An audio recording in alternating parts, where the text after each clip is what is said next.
Hi, everybody. We continue to miss you, pray for you, and hope you're doing well during this time. If you remember last week's talks about hungering and thirsting for things that will fill us, the point really is that we hunger and thirst for many things in life, but not all of those things will fill us. None of them will fill us in the same way God will. So that's why Jesus was saying, you will truly be happy when you seek God and try to live for God, because that is the number one thing that will bring you fulfillment in life. That's the number one thing that will fill your life with the things that you deeply desire, is truly learning to follow God and hungering and thirsting for the right things for Him. Then Jesus moves on to the next attitude, and it's all about mercy. It's easy to ask how merciful of a person you think you are in easy situations, but in difficult situations, that's when it becomes very challenging. I mean, think with me for a second. How right of a person do you think you are? I think I'm right about 99% of the time, usually in how I act and how I just pass through my day. I realize deep down that I'm not right a lot of the times, and a lot of people had better perspectives and outlook on life and on certain situations. But the way we tend to function is that we're pretty right, that our views are what we believe in, our values are what we believe in, how we live our life is what we choose to do with our life. So in that sense, we think we're right quite a lot of the times. Now, this impacts the way we show mercy. In Matthew 5:7, Jesus talks about another attitude that will bring you joy, being merciful. And he said, happy or blessed are those who are merciful, because they will be shown mercy. And if being shown mercy isn't as clear to you, it's being shown forgiveness, it's being shown compassion. So how forgiving of a person are you? How compassionate of a person are you? Especially when somebody has wronged you, because this is in the context of God showing people mercy.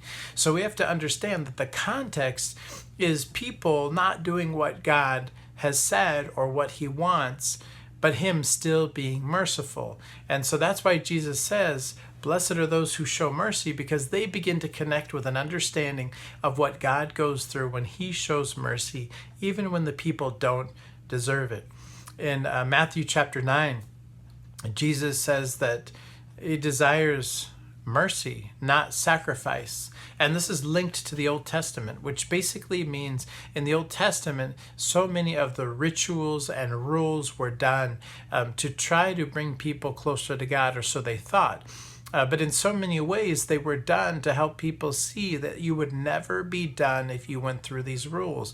But it's easy to go through a rule or a ritual and think we're okay, right? It's easy to say you go to church all the time. It's easy to say, yeah, I believe in God. It's easy to read your Bible all the time. It's easy to pray. Well, maybe not necessarily that easy, but it's easy to let rituals define how our heart really is. And Jesus knew they never define how our heart is. Actually, when we follow rituals and rules to define our faith, our heart becomes harder. That's what we saw in the New Testament with the Pharisees and with the religious rulers.